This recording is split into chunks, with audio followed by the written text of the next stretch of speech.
Before we begin the last talk of today, I have a question. Raise your hand if you've been to a fraud fighters meetup ever. Not bad.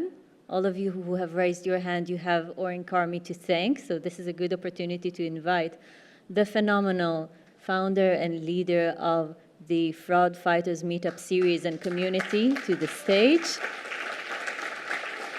And to those who haven't raised their hand, I'm so jealous of you because you will get to discover this amazing community. If what you've heard today was an inspiration to you, this is the person to thank. So many meetups we're having throughout the year, and I'm so lucky to co-host some of them with you. And I've noticed that a few people have brought their kids along today. This is excellent because the last talk of the day is the depressing view about our future. Sorry. And with that, I will turn to Oren. And we will soon invite Adam from Watchful to join you, but after we will let you start. Thank you. I'll use this. So first of all, just thank you, Gilit. Founding something sometimes is not enough. You need to keep it alive. And one of the ways that help fraud fighters reach its, I think, almost 8th year is Gilit, who joined me as a co-organizer. So thank you for that.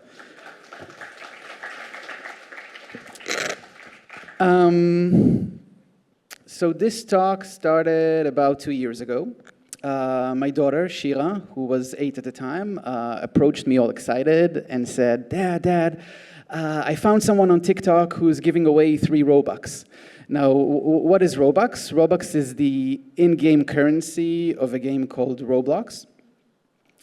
And luckily for us, instead of getting the response of Oren, the tired dad, which would have been something like, what, my daughter is going to fall for something like that? She got the response of Oren the fraud fighter, who was excited about, ooh, sounds like a new type of scam that I'm not familiar with. Want to investigate it together.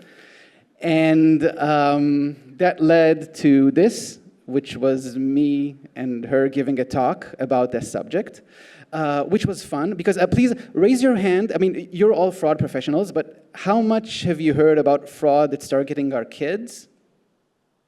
Okay, so I spoke about this with Gilit, and I spoke about this with Uri, and started hearing more about what their kids are seeing. So we thought we'll do a talk specifically on that.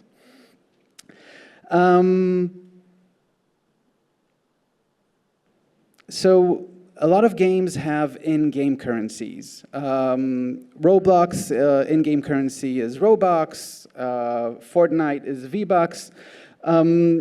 But when we discussed this was about 2 years ago, and we wanted to see if what is the relevant game for today. So please raise your hand if you have kids or nephews or no kids or friends who are currently playing mobile games. Okay, try to think of the game that have been playing most in like the past few months. I'm going to count to 3, and we'll all say together, 1, 2, 3. Okay, thank you. So most of us heard Brawl Stars. So that's why we wanted to look at what happens at Brawl Stars today. But before that, I'll just take a second to talk about Roblox, because I still think it's a very, very interesting landscape. The types of frauds and scams that you'll see in the game and its in-game currency will evolve with, depending on the economy of the game. So Roblox is has the most complicated, okay. So has the most evolved economy. For example, in Fortnite, you can use V-Bucks for cosmetic upgrades to your character, and you can convert V-Bucks back to dollars. But in Roblox, Robux are used for many more abilities, from game passes and items and power-ups, etc. And you can also convert those Robux back to dollars. So and Roblox also have many different types of games inside. So there's also types of scams which are related to those specific games. So if you're interested in researching the field, I highly recommend looking into this ecosystem. But let's talk about Brawl Stars. So I started with what Shira told me, which was basically a phishing attempt, and I assume most of us here, we all know phishing. So let's talk about the other interesting stuff that was found while we started looking into it. So apart from phishing, one of the advertisements that our kids will see in social media will be for generators. So what are generators? Generators are going to be websites that try to promise us that we'll get free in-game currencies. So I've showed you, I've created a demo here so we can see what happens. In this demo, I'm finding the generator via a Google search, just searching for gems, Brawl Stars generator. We can see multiple results for where they're spamming the leads for those generators, and here's an example of how the flow goes. But most kids will reach those generators from social media and not from a Google search. I've created a specific user just for that. I've called it FraudCon24, just so we can see that this specific generator also implements the APIs behind Brawl Stars to get that specific user data. And I've selected for the top gem package, which is worth about $100. So we get the whole user flow hyping us up before we're going to get the gems until we get to the final point, 99%. Click on I'm Not a Robot CAPTCHA. Then select your app and install. Play the game until you reach Village 3. When you are done, gems will automatically appear in your Brawl Stars account. Good luck, gamers. So we've seen an ad. It's an ad for Family Island, which is a Moon Active game. Do we have people from Moon Active here today? Yeah, so we'll talk about this later. I don't think that this is the goal of this this fraud, and they're not even making money from this specific ad. They're just using it as, for example, also the CAPTCHA that we've seen. I don't think this does not seem like a real live CAPTCHA based on the overlay on it. But what we've seen how the fraudsters and the scammers are trying to use this, thank you, to generate leads for filling out surveys and then getting money based on that. But they're not using our kids only as survey fodder. They're also using them for installation fraud. Okay. 1 second. We'll show you another generator example, and I'm going to just jump through the entire user flow. We'll get to the final end where we'll see, where we'll see the end result again is leading to fill out a few surveys, but also to install a specific browser. So this was one type of scam other than phishing that my daughter faced, but then I started noticing another thing. She started installing all kind of junk apps on her phone. So this was surprising for us because we thought that we gave her good guidelines on what she can install and what not. We said, okay, you can install whatever you want on your phone. It's fine, as long as it has at least 10,000 reviews, and the score is about 4 and above, which kind of makes sense. However, that led us to discover the world of fraudulent and scammy apps that are attacking our kids. So we can divide the world into two types of apps. There are some that promise you in-game currency and deliver. Just watch enough ads and you'll get the incentive. And there are the ones that do not. We can debate how ethical the ones that deliver are, but we won't count them as fraud. But we still see a very large segment of fraudulent apps in this space. So here's just an example of an app that got 1 million downloads, 4.5 rating. You can see some how they generate those reviews by actually guiding the users to write those kind of reviews. And when I started playing with the app and asked for Robux at the time, the moment where I was supposed to get the Robux, the app told me to either rate the app or cancel the request. So this is one type of fraudulent app, and this is what I've seen from the user side. But it was also very interesting to see what happens on the back end. So luckily for us, we met with Adam, who will show us what happens on the back end of the app by reversing it.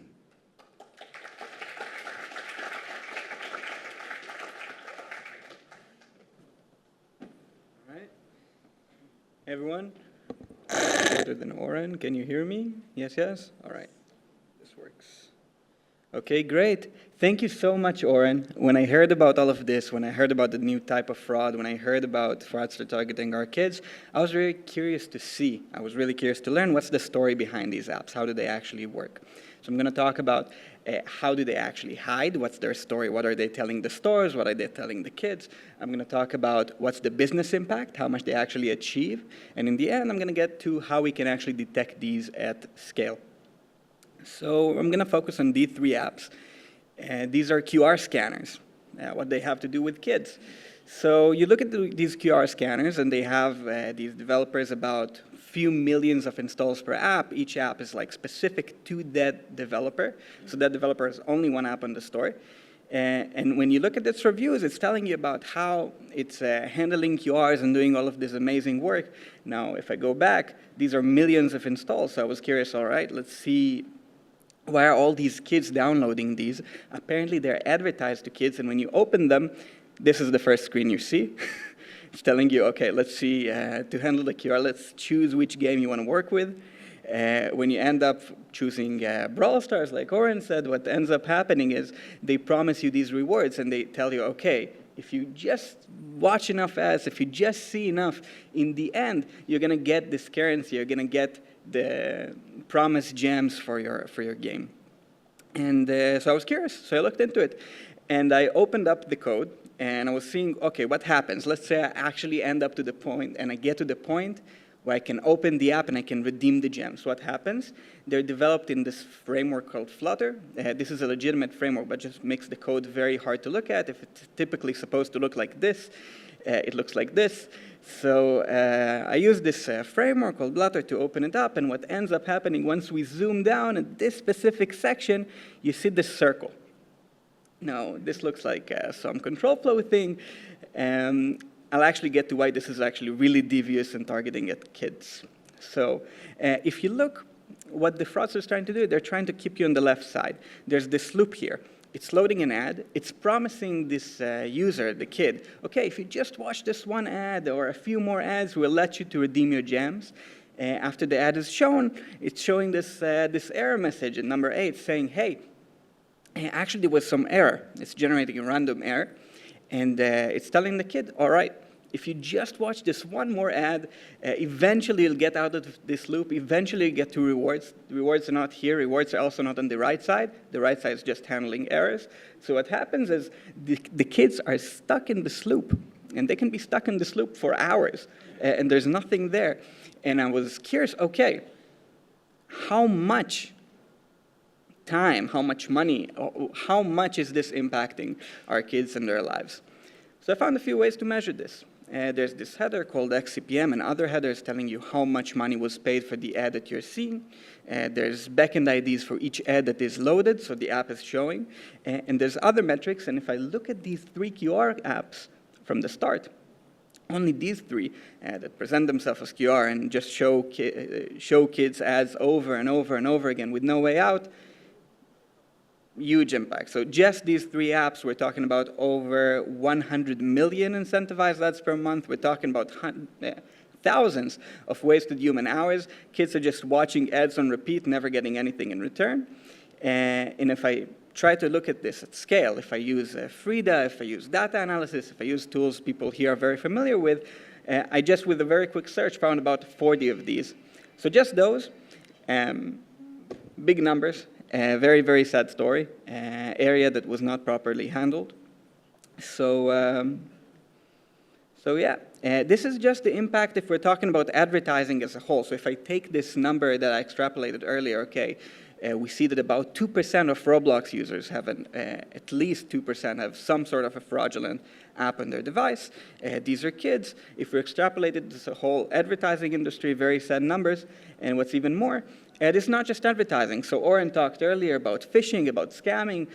Earlier in this conference, I heard about many different types of scams. So we see all of this targeting kids, which is very sad. And when we see this many apps, what I thought is, okay, how can we stop them? So I tried searching for free Roblox, gem calculators, things like this. And I tried to scale it up and look at the reviews. We see one pattern that Sani, my colleague, pointed to me years ago in Double Verify, was you see the C shape. This is a pointer to where you have incentivized reviews. So the bottom ones are the real users, the top ones are the incentivized ones, and the real reviews are saying something like this or something that Oren previously showed where it's incentivizing the positive review, but the user is actually very upset. And if I use these tools and if I use scale, we see that there is a very big problem, and there's a very big problem. We want to take care of it. So for this specific angle, I'm very excited to invite the one and only Gilit to the stage. Thank you so much. Thank you. I was so lucky to be joined into this conversation because how often do you get the chance to work with brilliant people like Principal Fraud, Policy at Intuit, and Team Lead and Reverse Engineer Extraordinaire, Team Lead at Watchful. And then when we got to talk about the way that fraud is impacting the time that our kids were considering like just their safe space, quiet time, mental downtime. Especially during this year, so many kids are just on their phones very, very, very often, spending a lot of time there. And they came to me knowing that I'm with, on my day job, on Double Verify Fraud Lab. And that's where we go into the regulation of who's paying for all those ads, right? Adam, you showed the number of $8 billion estimation of yearly spend on in-gaming mobile ads. The ones who are paying that are brands like Disney and McDonald's, customers of my company. And from the advertiser's perspective, just like Adam mentioned, it's not, and Oren mentioned, like, it's not considered fraud if the user is generally aware of the fact that they are supposed to be seeing ads in return for some kind of reward. Whether or not they get that reward at the end of the day is not a question from a regulatory standpoint that is there to protect the advertisers. So instead of looking there, we're looking into the greater interest of the industry of how do we make things right? How do we build the right ecosystem that makes it possible for good users to watch ads when they want to and when they're willing to, and for loopholes to be as far as possible from fraudsters who are there to monetize them. We are aware and we protect very vigilantly against the types of fraud that are happening on these types of apps, regardless of just that aspect of the incentive to get the gems or coins or Robux. And very often what you see on these apps is that they get more intrusive and more nefarious when people complain or when people try to uninstall them. For example, you see things like here, we're seeing like on the right an emulator that shows what happens on the app, and on the left, sorry, and on the right you see some of the events that are happening in the background. So we are seeing the calls to ads that can be triggered way more than you or your children are aware, to the point that the ads will be, that the app will take over the device or hijack the device, we call this, and start running ads 24/7, even allegedly when the phone seems to be off. So that's when we see people saying that They wake up and they don't understand why the phone ran out of battery when it wasn't in use allegedly in the middle of throughout the night, or why they're running out of the data plan, or why the device seems to be heating up. These are things that are hijacking your device, and I can see that we have the team lead behind. Arseni from DoubleVerify is here, responsible for uncovering a lot of these apps and their nefarious ways. Now, it's not like people aren't complaining. People are leaving a ton of bad reviews for these apps, but their voice is being lost. We're going back to AI now. Their voice is being kind of drowned by the noise that thousands and thousands of fake reviews can produce when they're being left at scale or created at scale, also by AI. On the very bottom, I think you might not be able to see that, but there's an example from an app that has over 17,000 reviews, and all of them are 5 stars. Talk about too good to be true. And some of those reviews, when you look into them, are just copy-paste of what ChatGPT had to say. So ChatGPT said, I'm sorry, as an AI language model, I cannot leave a review. That's fine. You can still use 5 stars, and that would count. So what do we do about it? From the ad tech's perspective, we talk about it all the time. And the only good news here is that everyone in the ecosystem is interested in this. Platforms, agencies, advertisers, Play stores are very interested in what organizations and researchers like Adam and all have to say and to show. And they do bring down the volume of this with classifications of the bad apps and with their removal eventually from the Play Store. But at the end of the day, you're still left with some users on the very rightmost side of the screen who are unable to install this because the apps are using some very nefarious ways, like making the icon disappear and things like that, so that people will find it very difficult to uninstall. People who find this very difficult to uninstall are not necessarily kids. It's also senior citizens. I've known this with my own dad, unfortunately. Sometimes you just get something on the news like, yes, please uninstall unneeded flashlight apps. Nobody needs a flashlight app. You have a flashlight built into your phone. But senior citizens don't know that. And what used to happen to my dad, unfortunately, is that once he would install one of those junk apps, then he would get targeted by more and more ads for other junk apps. Many of them were virus cleaners and how to keep your phone safe apps. So he would install those, and they were even worse. So this seems to be the worst of the worst, but there's always worster. Brawl Stars, I'm sorry, but the popularity of the influencers who are promoting some of these apps, and I don't think that they know that they're sometimes promoting apps that are completely, as Adam showed, a trap. But it has reached to the point where, as a parent, I just go like this, and as a fraud fighter in the industry, I can only urge that all of us will continue to engage in this important work of talking about fraud of all kinds and building a better industry. Now, we wanted to conclude today with at least some positive note, and I don't feel like we managed to do that. So we do have one more surprise guest for today, courtesy of Uri Rivner. Full disclosure, we're distant relatives, and I'm a huge fan of the offsprings of Uri Rivner. So we got one of them to come forward today and to talk about the way that he investigates fraud when he sees it. Alon Rivner.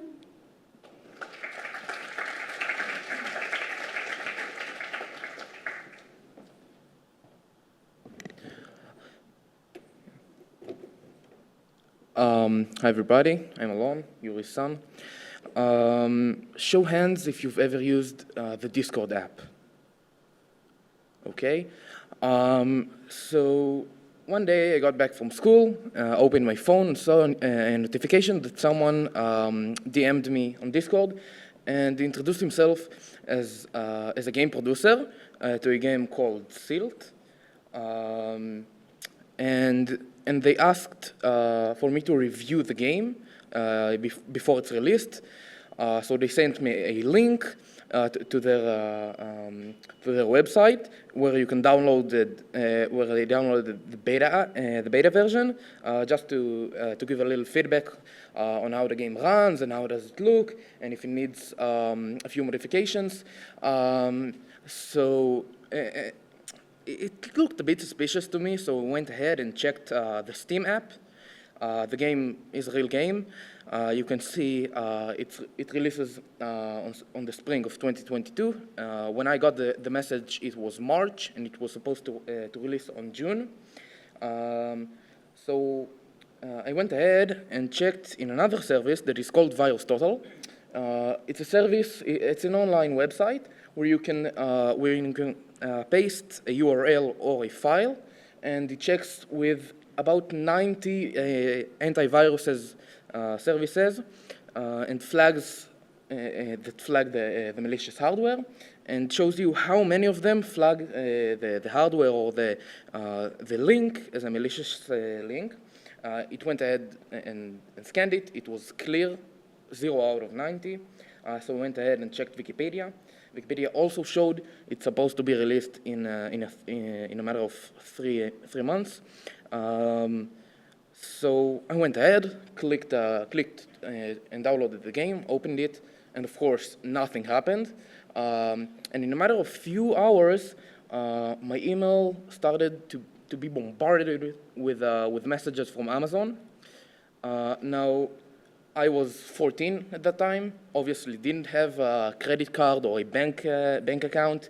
Only had a prepaid Visa that has about 200 shekels on it, and the scammer tried to buy a PlayStation that is about $800. We don't know if the scammer, if Omar is the real identity of the scammer or just a fake name, but they left their entire information. Omar lives in Turkey, tried to contact the authorities, nothing happened. I've started to get a lot of canceled orders because it's more than the money I had in my account, so it just wouldn't go through. He also purchased Nitro Classic. Nitro Classic is a service of Discord. It gives you a few perks, and in a few hours later, I started receiving from Discord messages in Turkish. Of course, that's when I knew that I got hacked, that they hacked my Discord account, and very quickly I've also seen that they are trying to reset my passwords for a few accounts. Rockstar, which is the company that develops GTA and Red Dead Redemption and Battle.net that they're selling the Call of Duty games, and he also tried to make my email a recovery email for his, so we cannot. So he can use it again and again. In conclusion, I've installed a RAT, remote access Trojan, and I got very scared, so I went ahead to my dad. I asked him, what the hell am I going to do? He told me just to drown the computer. So, yeah, drown it. What I've done, I've deleted all of the things that were on my computer, and that solved it because I just deleted all of the files, so the scammer didn't have any control of my computer, and that's about it. So if there's one lesson,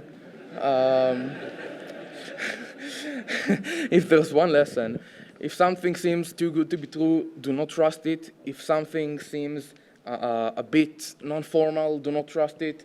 If someone random on the internet tells you, you need to check this out, give us a feedback or something like that, and it seems fishy to you, don't do it. It won't end, it will end badly. I think that's it. I learned my lesson, of course. Every now and then, when I run into something like that, I check it very, very good before I even install something. Always check reviews on things. Always wait a few months to see that it's actually real and not like a scam or something. And I advise you to do the same. And if hearing a 16-year-old talk like that doesn't give you hope, I don't know what will, really.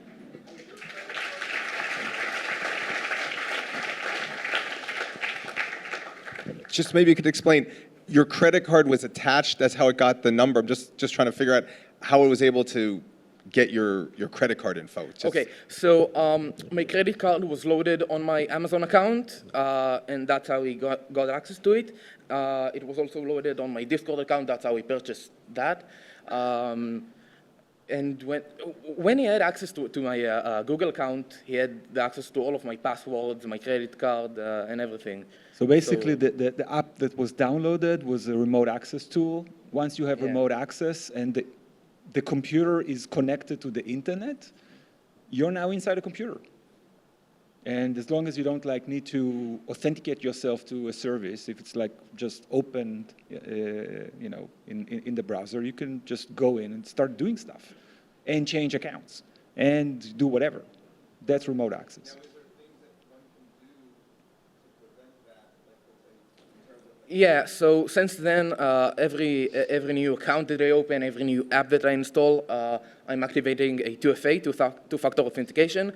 There's a few ways. You can either give it your phone number and it will send you a text message every time someone tries to connect it.